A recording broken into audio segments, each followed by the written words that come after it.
We are live. We are live. So today we're going to be talking about the Bad Blood pay-per-view, guys. And I am here live, and we're going to be talking about that.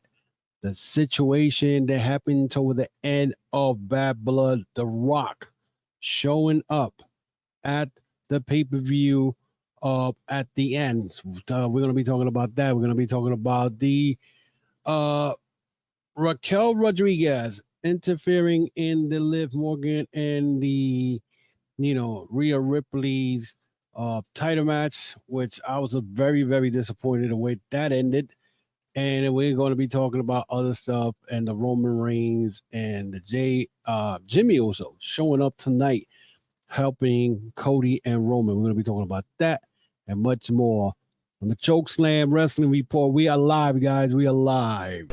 Is the moment we've all been waiting for the thousands in attendance and the millions watching around the world. Ladies and gentlemen, let's get ready to rumble!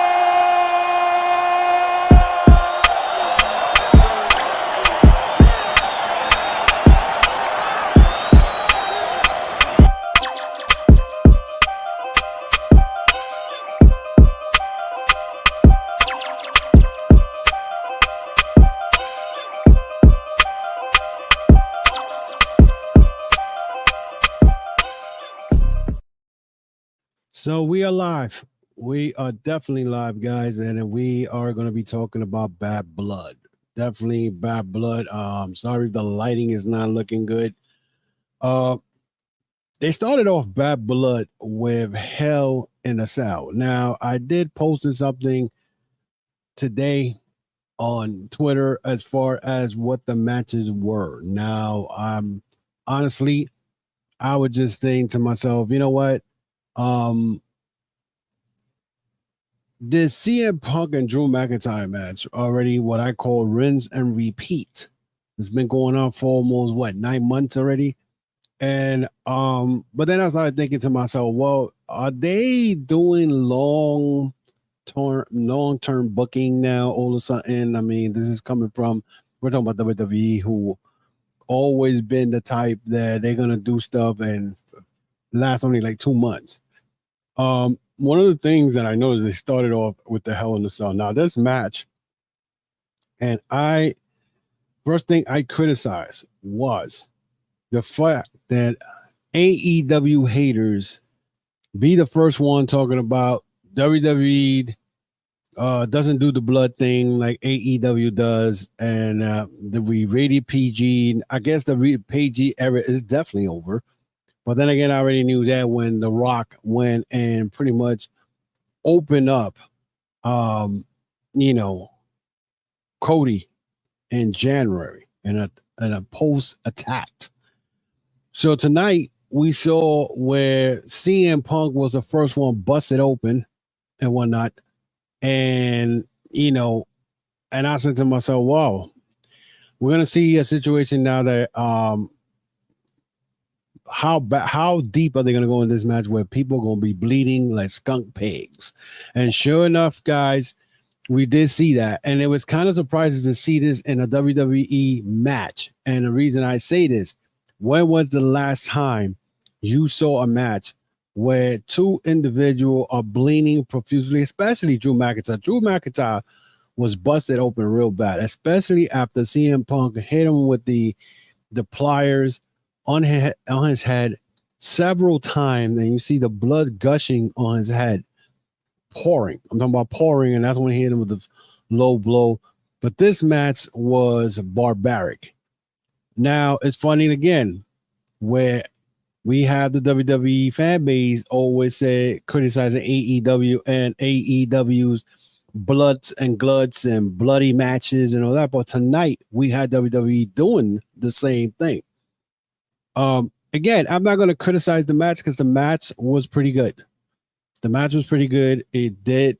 I mean, these guys took bumps, especially when they went through the table. At one point, Drew McIntyre went through the table several times. You know what I'm saying? Several times. And I was saying to myself, he's going to mess up his back because he's kept landing on the edge of the back side of the wooden table. These guys were all messed up. Now, do I have any criticism as far as the match itself? The match lived up to the hype.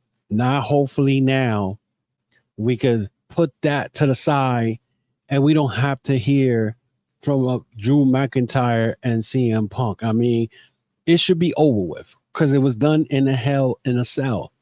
Again, this was a match that I thought it was going to be boring, to be honest with you, and it wasn't. It lived up. It wasn't boring. It was very bloody, to be honest. It was very bloody. Again, this is the first time in years I have seen a match in WWE where both competitor has busted up. As a matter of fact, the last time I saw a WWE match where both wrestlers were bleeding profusely was a JBL versus John Cena match. And this was like early 2000s. That was the last time I saw a John Cena match. I mean, not a bloody match, actually. And I was saying to myself, well, you know what? If that's what WWE is doing now, then okay, that's perfect. I don't have the problem with them having matches with guys going to bleed. What I have the problem is that you're going to have WWE fans who criticize AEW for doing the same thing, but they're doing it now. You know what I'm saying? So, I mean, there's nothing wrong with it. Like I said, there's nothing wrong with it. But this match lived up to the hype. CM Punk wins this match. And he took a beating. CM Punk took a beating. I will not be surprised if he came out hurt because he pretty much is, as we say, he's taking a lot of beating lately. I mean, he only has had, if you think about it, since he's been back, it's going to be a year in November when CM Punk came back. He only has had matches with only Drew McIntyre. Now, the fact that he's just been doing those matches with him, there's nothing wrong with it. There's nothing wrong with it, like I said. But I guess for now, he could focus on the title and maybe him and Seth Rollins starts feuding. But since Seth Rollins right now has Bronson Reed in his view after Bronson Reed took him out, so where does CM Punk go? We could probably see a CM Punk versus Seth Rollins in somewhere in the main event for WrestleMania next year. So that was interesting. The next match that came up was the Nia Jax versus Bayley.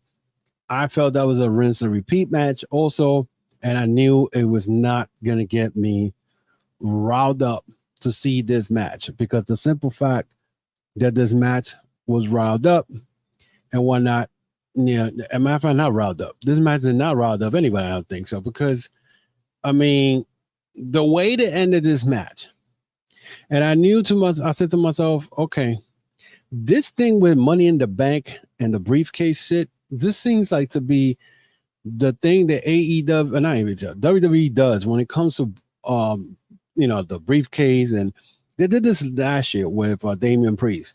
Now they're doing it with Tiffany Stratton. Tiffany Stratton came with the briefcase, and she decided to go and, interfere in the match. And at the end, we saw, Nia Jax retain. You know what I'm saying? We all knew this was going to happen. You know what I'm saying? The stuff that with this Money in the Bank briefcase, now all of a sudden that they got to be coming out with this Money in the Bank briefcase, they go and they interfere in matches, and now they got you wondering, like, if she's going to cash in, if she's not going to cash in. This is in every storyline every year when it comes to the cash in. You know what I'm saying? And it gets boring after a while. You know what I'm saying? What about changing it up? And once I saw that Tiffany Stratton popped out, and as a matter of fact, not even, because I saw, I think, SmackDown, where Nia Jax is nervous that she's going to cash in on her. And she was telling her to cash in on Liv Morgan. So it's this whole cash in, Money in the Bank cash in is, it becomes boring after a while. You know what I'm saying? Like, couldn't we just do a finish where, okay, you have Nia Jax cheat, but we, it's still going to be Bayley, pin Bayley. That's it, because of her dominance and all that stuff. All this Money in the Cash interference bullshit, all that, it doesn't bring me, I knew that match was not gonna. I think that was the worst match. Not, I don't want to use the word worst. It was one of the most non-entertaining match. To be honest, it wasn't. You know what I'm saying? So it was not something that I wanted to, watch anyway, because I already said it was a rinse and repeat match. So they were showing a lot of the legends during the whole the broadcast. They have Art Anderson and Tully Blanchard showing up in WWE and whatnot. I mean, I look at these guys. I look at Art Anderson, who got fired while he was in Vince McMahon's working for Vince McMahon. He got fired, and yet they come back on Legends deal. And this is the thing I don't get sometimes. The Tully Blanchard. I mean, I don't know much of the history, but Tully Blanchard, sometimes when they do that, I feel like they do stuff like that just to probably to show everybody, oh look, AEW, we got two, you got Art Anderson and Tully Blanchard. You know what I'm saying? I mean, they also show Big Papa Pump. They show Goldberg. I mean, I'm saying Goldberg, and I gotta talk about this Goldberg situation because I was not happy about that crap. Goldberg and the Gunther situation, which I'm going to talk about.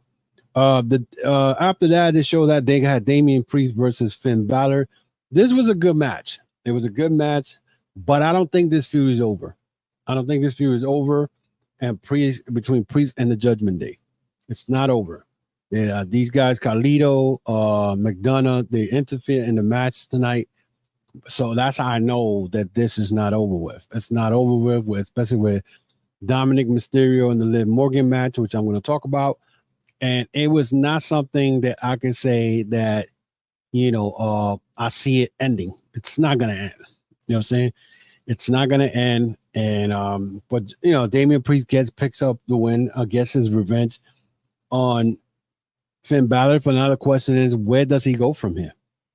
Does Damian Priest go after Gunther for his belt? Because it seems now that Gunther is set to wrestle Sami Zayn on Monday. And the one thing this Sami Zayn stuff, and I'm great that I'm going to talk about that because Sami Zayn came out during the whole segment where Triple H announced that Crown Jewel next month, they're going to take the WWE World Champion against the World Champion, or the WWE Undisputed Champion, whatever you want to call it, and they're going to have a wrestling match. And whoever wins this wrestling match wins this, Crown Jewel belt. Now, the belt looks beautiful and everything, but I'm saying to myself, okay, are they doing something like the Owen Hart tournament where people get these belts? Again, they overdid it with the sparkling stuff and all that. So come on, I see what's going on here. I mean, I see some of the stuff that WWE does. WWE does this for years. They steal stuff. This is a great idea. Well, we're gonna add a little more flavor to it. Even though that belt that they have, the Crown Jewel belt, looks better than the Owen Hart belts, but then again, the Owen Hart's belt signifies where Owen Hart started, which it was Stampede Wrestling, and the world title in Stampede Pro Wrestling look exactly like the belts when they do the Owen Hart tournament.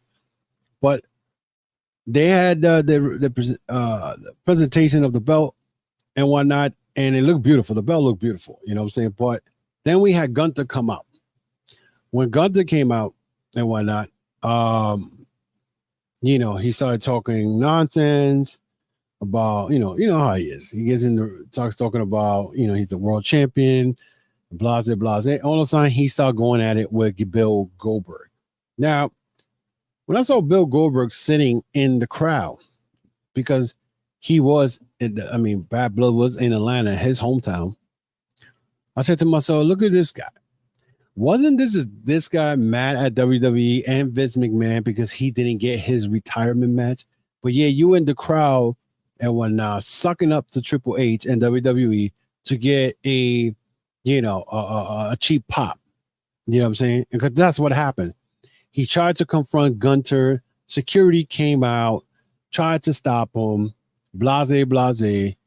And then Sami Zayn came in and started beating on Gunther. Gunther kind of hit like a kick to the face to Sami Zayn. Sami Zayn continued to attack him. So all this was a promotion for Monday Night Raw that's going to happen this Monday coming up.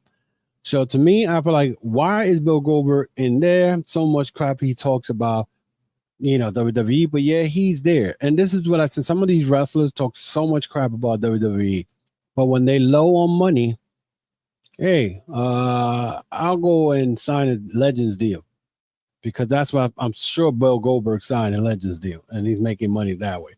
So, but I was saying to myself, oh God, please don't have Bill Goldberg and Gunther have a program. I do not want to see Bill Goldberg in no WWE ring. I don't want to see Bill Goldberg in any damn ring. How about that? You know what I'm saying? So by me saying that, I mean, again, it's nostalgia. Most of these wrestling fans like stuff like this. I don't care for it. I don't care for it. These wrestlers already, you did your time. You put seats, ass on these seats. You made your money. Now you coming into an industry that a lot of is young wrestlers, and you'll be the first one criticizing about these young wrestlers the way things are now. But yeah, you come and try to take the nostalgia or the spotlight of certain people because you want to be seen in the camera, and you trying to go at the Gunther. I don't know why this happened, but this was real stupid. I just didn't get it. It was dumb. So talking about stupid, the Liv Morgan versus Rhea Ripley match. Now, I am a big fan. I love Rhea Ripley. Rhea Ripley is like my favorite female wrestler right now. In all wrestling. The funny thing is, this match, the perfect pay-per-view for it, Bad Blood. And this is one of these matches where I kept saying rinse and repeat. But then I try to backtrack it because I like Rhea Ripley. I don't like what they did tonight. The match, you had Dominic hanging from the top of a steel cage or a shark tank, you want to call it. And he, keep him from, interfering in the match between Liv Morgan and Rhea Ripley. And the ending of this match was real stupid. Because you had the referee with a camera. A referee with a camera who actually went out of his way, and you heard him live when Rhea Ripley told him, well, I'm going to go take care of business. I'll be back for this. The referee said, okay. But the referee didn't count Rhea Ripley while she's outside, grabbing a candlestick, ready to hit Dominic like he's a piñata because he fell off the first of all, the shark cage opened. My question is, how the hell the shark cage open? Second, he's hanging upside down from the shark cage by his leg. And then Rhea Ripley then decided to hit Dominic like a piñata, hit him with the damn candlestick while he's hanging upside down. And out of nowhere comes Raquel Gonzalez. Raquel Gonzalez hasn't been seen since January and whatnot. She comes out, she attacks Rhea Ripley, costs her the match and whatnot. Liv Morgan wins by this. Liv Morgan loses by disqualification. She keeps the belt. I'm like saying to myself, what in the fucking world is going on here? Because it doesn't make any sense to me at all. At all. So to me, I'm saying to myself, what are they doing here? What are they doing here? Because I'm looking at this and I'm saying to myself, dude, like, how you end this match this way? It was bad. It was a bad ending, the way I look at it. You know what I'm saying? Raquel Gonzalez coming out now. Raquel Gonzalez is going to start feuding with Rhea Ripley, which means Rhea Ripley is not getting her belt back when she never lost it. You know what I'm saying? I'm sorry. So to me, it doesn't make any sense to me. It doesn't. So I think WWE dropped the ball on that as far as the ending of it. Because Raquel Gonzalez, she has a a skin condition or some bull crap. She was out for a while. And she might be out again. So why are you doing all this when this girl, you're gonna put a feud with Rhea Ripley? Is it because Rhea Ripley, I think a couple of months ago, she put her out, she injured her? I mean, supposedly. It doesn't make sense to me at all. It doesn't. I mean, to me, I saw that and I was like, wow. So now Rhea Ripley, it's not going to be the big dog. Because now you think about it. You got Becky Lynch, it still hasn't, supposedly she hasn't signed with WWE. You got Charlotte Flair, I'm sure she's coming back soon and whatnot. And when those two girls come, now Rhea Ripley's going to be behind the back of the line, behind other people. And Rhea Ripley is she's the dominant woman in there. So to me, I don't understand how you put Liv Morgan to retain the belt tonight by disqualification because Raquel Gonzalez decided to come. Meanwhile, what was the point about the Shark Tank? What was the point of having Dominic, trapped in the Shark Tank, supposed to be closed? He miraculously opens the door, falls from and I'm looking at it, and you could tell he was gonna fall from up. And when he fell, I'm like, yo, what the hell? It didn't make no sense. It didn't make no sense because I knew it. I'm like, yo, you got the girl pin her. Why are you go grab a candlestick to beat him like a piñata? No offense. I ain't trying to be racist, but I'm just saying. The first thing I saw him getting hit with the candlestick, I said to myself, they're hitting him like a piñata. Because that's how WWE works. You know what I'm saying? They didn't mention it, but it's just insane. It's just insane when you see stuff like this. The main event, we saw Roman Reigns and Cody Rhodes teaming up against Solo Sikoa and Jacob Fatu. This match was pretty good. I think it was one of the top 2 matches tonight. Was it better than Hell in a Cell? Maybe toward the end. I don't even think, because Hell in a Cell was insane. So the Hell in a Cell match between Drew McIntyre and CM Punk, that was insane. A lot of the stuff they did in that match was insane. This match between Roman Reigns, Cody Rhodes versus the Bloodline was crazy. Of course, I mean, the match went back and forth, but then you had the interference of Tama Tonga and Tangaloa and whatnot. And then while they outside, Solo Sikoa is ready to finish Roman Reigns, you see someone standing with a hood and a handkerchief covering his face. As soon as I saw that, I said, that's got to be Jey Uso. And sure enough, not Jey Uso, I'm sorry, Jimmy Uso. Sure enough, it was Jimmy Uso, and Roman spear Solo Sikoa, beats him. Next thing you know, Jimmy and Roman look at each other, they hug each other.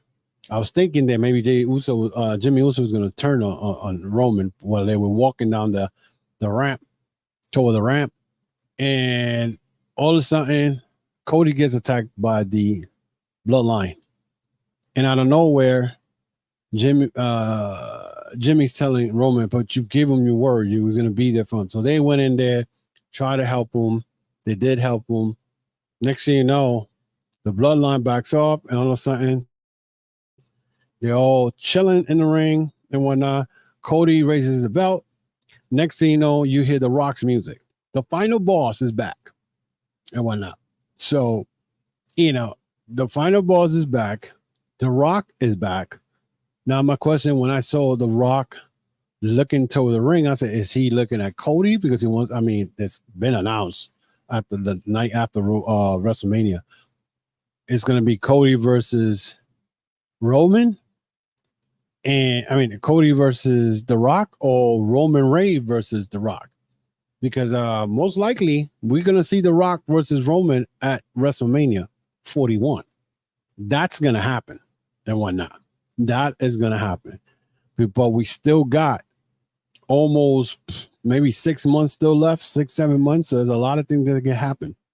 You still got Crown Jewel, you still got Survivor Series, you still got the Royal Rumble, and then you got WrestleMania and the other pay-per-views in between. and whatnot. Now, how do I rank this pay-per-view? To be honest, it was decent. It wasn't a barn burner, but I think the first match was insane, and the main event was insane. But this was more. It could be like a super show of Monday Night Raw.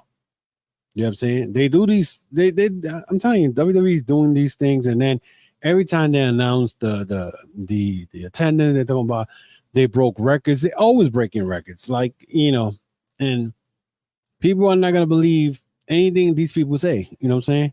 So, overall, the pay-per-view was decent. I can say the pay-per-view was decent. So I just wanted to come here and let you know how I felt about this pay-per-view. I mean, I usually don't go live after a pay-per-view, the recaps and all that stuff. But I think where these storylines are gonna go, we didn't have Gunther defending his belt and whatnot. But then again, he did pop out, you know what I'm saying? And had his little back and forth with Bill Goldberg. I don't know why. Again, I'm saying to myself why, but it was more for them to promote the Sami Zayn match for Monday Night Raw and whatnot. And the Triple H coming out. I was like, okay, Triple H coming out. He announced the damn attendance, and pretty much then told us the crown jewel. They're gonna have the world champion versus the WWE champion, and then it's going to be woman and men. Whoever wins that is going to be like the best podcast 2024. That's nothing. It's not bad to. So I mean, we may have Cody Rhodes versus Gunther, and Gunther might win the belt at Crown Jewel because the belts are now on the line. Which to me, I was like, okay, the belts now on the line because they're not trying to do. They're still trying to do this split brand crap. You know what I'm saying? So. Like I said, I do not come in here live after a pay-per-view. I don't do that and whatnot because, everybody's probably listening to anybody else. But like I said, if you want to hear the truth, non-tribalism, this is the place to be. The Chokeslam Wrestling Report. You know what I'm saying? Many may not agree. Many, talk crap about me from behind. I don't care. But this is a non-tribalism podcast, and I'm going to tell you how it is. WWE is right now, they are rolling now. I like what they did now it's going to be interesting because now I'm really going to want to watch to see what's going to happen with the Rock back. Is he going to confront Roman Reigns or Cody this Friday coming up? We don't know. I think everything's going to end up happening and getting together is probably maybe by I say maybe January when they get to Netflix and whatnot. So again, guys, you want to follow me on Facebook, Instagram, the X, YouTube. Of course, you guys follow me on the YouTube channel and whatnot, and let me know what you think and whatnot. So tell me what you think about this Bad Blood. Do you think this event was pretty good? What you thought about the ending of the first of the two women's title match? Both of them ended. I was not too happy with them. You know what I'm saying? Tell me what you think about this Nia Jax. Do you think Tiffany Stratton is going to turn babyface? The Liv Morgan and the Rhea Ripley. Do you think it was good for them to have now Raquel Gonzalez come into the picture, cost Rhea Ripley the belt, and now we got to figure out what's going to happen. So, guys, let me know what you think. Again, follow me on Facebook, Instagram, and the X, especially on YouTube, guys. Subscribe to the channel. Subscribe. We're trying to get to 400, even 500 subscribers. With those other goals. So first, we're trying to get to 400. Tell everybody about us and let us know, how you feel about certain things. Again, guys, thank you for supporting the podcast. Until then, guys, continue following us. We continue doing the best we can to give you nothing but the truth when it comes to wrestling, news, wrestling, my opinions and stuff without the tribalism. So until then, guys, be safe, and I'll see you guys next week.